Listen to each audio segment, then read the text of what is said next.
ఎప్పుడైతే పోలీసు వాళ్ళు ఇది కాంప్రమైజ్ చేయాలని చూడరో, సెక్షన్స్ మీద సెక్షన్స్ వీళ్ళ మీద వేస్తూ పోతారో, అప్పుడు మనము ఇంటెంట్ని కనిపెట్టాలి. అంటే అవతల ఎవరైతే కంప్లైనెంట్ ఉంటాడో ఎఫ్ఐఆర్లో ఆ లెటర్లో ఏం రాశాడు అన్నది చూడాలి.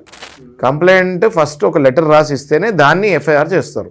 ఆ కంప్లైంట్ లెటరు, ఆ ఎఫ్ఐఆర్ కాపీ, ఆ రెండు పట్టుకొని మంచి అడ్వకేట్ దగ్గరికి వెళ్తే ఆ అడ్వకేట్ మిమ్మల్ని మీకు గైడ్ చేసేది ఒకటి ఉంటుంది. అది హైకోర్టుకి వెళ్ళి ఈ కేసుని ఫస్ట్ క్వాష్ కిందకి కన్వర్ట్ చేస్తారు. అంటే ఇది అసలు అందులో అన్ని కూడా డబ్బుల వ్యవహారం ఉంది, ఇది సివిల్ కిందకి వస్తుంది, ఇది క్రిమినల్ కానే కాదు అని క్వాష్ చేస్తారు.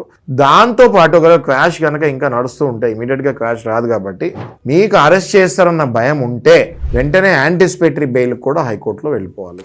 ఒక పక్కన యాంటిసిపేటరీ బెయిల్, ఒక పక్కన క్వాష్, రెండు కేసెస్ మనం హైకోర్టులో వేసుకుంటే క్వాష్ వచ్చేలోపు మిమ్మల్ని అరెస్ట్ చేస్తారన్న భయం ఉండకూడదు కాబట్టి యాంటిసిపేటరీకి మనం వెళ్ళిపోవాలి.